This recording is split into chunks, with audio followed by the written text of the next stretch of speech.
Welcome to Cravings Control for Fat Loss. I'm your host, Laura Cavallo, former sugar binger, overeater, and yo-yo dieter turned fat loss and cravings coach for hundreds of busy women.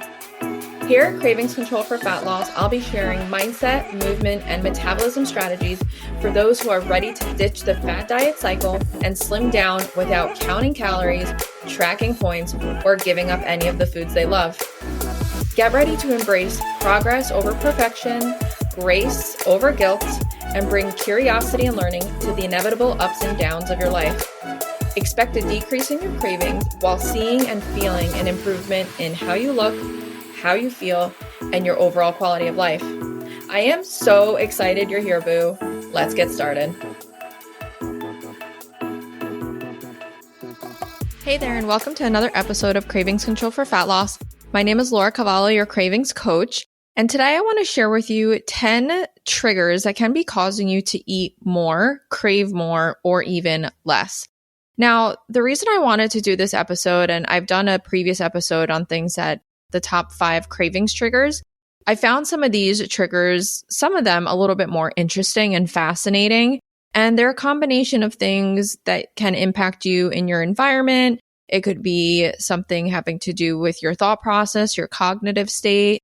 It could even be physical, right? Physical sensations of hunger and cravings.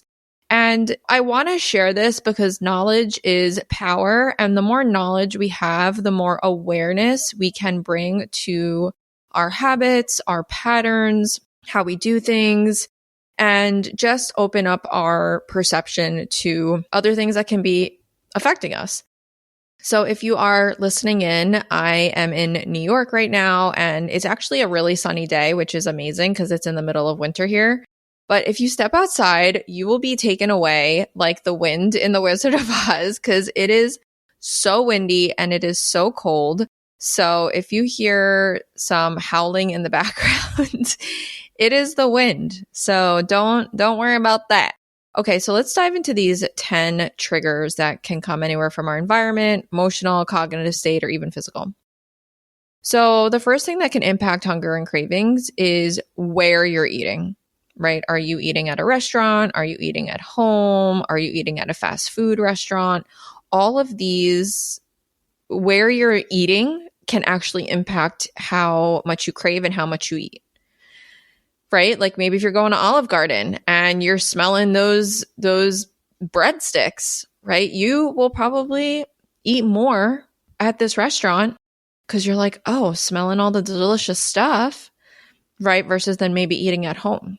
The second thing that can impact you to eat more or less is who you're eating with. We all have those friends that when we're out with them, we eat more, we drink more, we're celebrating, we're just let loose. And then we have those friends that, maybe they're a little bit more health conscious. They want to go grab a salad, or they want to go to a certain restaurant that offers more health focused options, or maybe they don't even drink, right? So you can see how who you're eating with can affect how much you eat and even how much you crave. The third thing that can trigger you to eat more or less is your past food experiences with these people in these places at certain times, right? So maybe if you have a group of friends you always go on a girls trip with, and it's always like really crazy and wild, and you let loose and drink all the drinks and eat all the food, then your future experiences might be similar to that. Or maybe holiday vacations with family or friends. So these are just a couple examples of how your past food experiences with these people at these certain times can also have an impact on your hunger and cravings now. So number 4, how big your plate is, right? And a lot of us might know this one already, right? If you have a bigger plate, you're more likely to serve yourself more food. You're more likely to want to finish everything on that plate versus if you're serving yourself on smaller plates. The 5th trigger can be what's on your plate, the texture of that plate, the serving size of that plate, the smell, right? And I talked about this in an Instagram that I just posted recently, is if you don't like what's on your plate, you're probably not going to want to eat much of it, right? If you don't like the texture or and it doesn't smell right or it doesn't smell good to you, you're probably not going to eat as much as if the texture is really appetizing to you, right? We know some people don't like slimy mushrooms and things that are more like gelatinous-y, while some people really like that. So what's on your plate is going to have a big impact on if you eat more or you eat less. And that might make sense to you, right? Hey, it's Laura again. I'm interrupting the podcast to ask you for a quick favor. If you're enjoying today's episode, I'd so appreciate it if you could hit pause right now and give us a 5-star rating. Your support means a lot to me, and it helps this podcast reach more men and women that need to hear this information. Thank you again so much, and enjoy the rest of this episode. The 6th thing that can impact how much you eat, or how little you eat, or how much you crave, or how little you crave, is what you ate at your last meal. And this might surprise some people, but the hormonal impact that, say, a high salty, high fat meal is going to have, maybe like fast food or even pizza or a burger, that hormonal impact, the effects that has on your body is going to make you want, likely, something similar in high fat and high salt. That's why one of my biggest recommendations for clients is to serve yourself a satisful breakfast within 2 hours of waking. Because at least you know you're starting out with a satisful meal, and you're going to be starting off with a really nutrient-dense plate with a little bit of Crave, and the rest of your meal choices throughout the day are likely going to be more healthy. The 7th thing that's going to impact how much you eat is going to be how fast you're eating. You may have heard that it takes 20 minutes for your stomach to actually feel fullness. And most of us eat in less than 20 minutes, right? Maybe 10 minutes tops. So how fast you're actually eating is going to impact how much you eat. So if you're eating more fast, you're going to not feel as full as quickly, right? So that might cause you to eat more. The 8th thing that can impact how much you eat or crave is going to be how loud or fast the music is at a restaurant or a club or wherever you are. And studies show that the louder music is, the faster the music is, the more you eat. So just bring some mindfulness to when you're eating out. Observe yourself in loud environments or music with louder tempo. The 9th thing, and this might not come as a surprise, is your emotional state when you're eating, right? So if you're someone that eats more when you're sad, or eats more when you're stressed, or eats more when you're tired, like me, right? That's going to cause you to eat more. It might even cause you to crave more. Some people, when they're stressed, they don't eat. And some people, when they're stressed, they do eat. So this is going to be very individualized to the person. So again, just observe your emotional state when you tend to overeat or crave or even undereat. And then the last thing that's going to impact how much you eat or crave is going to be how long it's been before your last meal, right? And this makes sense. If you've gone longer, then you're going to be more hungry. You're more likely to eat fast. You're more likely to end up overeating, and you're more likely to feel too full and uncomfortable. Versus if you're eating before you get too hungry, then you can most likely eat to a comfortable fullness, or some people will be able to, not everyone.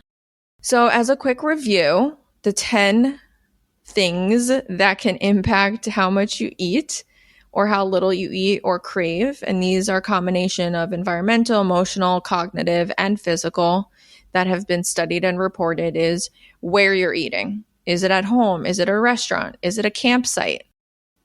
Is it on an airplane? Right? All of these places are going to impact how much you eat and maybe even what you crave. The second thing is who you're eating with. Observe the relationship you have with people around food, around drinking. Okay? If you're someone that's looking to have healthier habits in the long term, then it might behoove you to observe who you maybe overindulge with, right? And maybe trying to change the type of activities that you do with that person, or spending a little bit less time with that person. The third thing is your past food experiences with these people at these times in certain places. So you can think of it kind of like the nostalgic parts of it, right? The fourth thing is how big your plate is. Bigger plate, more eating, smaller plate, less eating. Number 5, what's on your plate? The texture, the serving size, the smell. This is a representation of food being appetizing to you and you actually enjoying your meals, right? If you enjoy your meals, you'll want to maybe eat more of it. Or even another example of this is maybe something that you don't eat often, right? We have a lot of clients that deal with like scarcity with food, right? Around the holidays, they're like, well, we only have pie, the special pie once a year, right? Or I don't know the next time I'm going to eat at this restaurant. So that can also impact how much you eat as well. The sixth thing is what you ate at your last meal, right? That hormonal impact, that fullness impact will determine what you'll crave and what you'll eat at your next meal. The seventh thing, how fast you're eating. Okay. Studies show that the faster you eat, the more you tend to overeat. So a good tip would be to eat a little bit slower, put your fork down in between bites, observe how long it takes you to finish meals. If it's under 5 minutes, maybe next time you can aim for 7 minutes or 8 minutes and slowly try to eat a little bit slower. The eighth thing is how loud or fast the music is. The ninth thing is what your emotional state is when you're eating. You can keep a food journal and note when the times are that you tend to overeat or undereat and what your emotional state is during those times. What are you feeling? What have you just gone through? Did you just have a fight with someone or are you celebrating? And then the last thing is how long it's been before your last meal. So these are all things for you to keep in mind, to observe and collect knowledge so that you can become more aware of your habits, right? In my previous episodes, we know that we need awareness to change our habits, to connect the dots, to become more informed, and to understand how our body responds. Let me know if any of these 10 things surprised you. Go ahead and follow me on Instagram at LauraCavallo__cravings_coach. I would love to hear which one surprised you the most and to get your feedback. I will talk to you soon and see you on the next episode.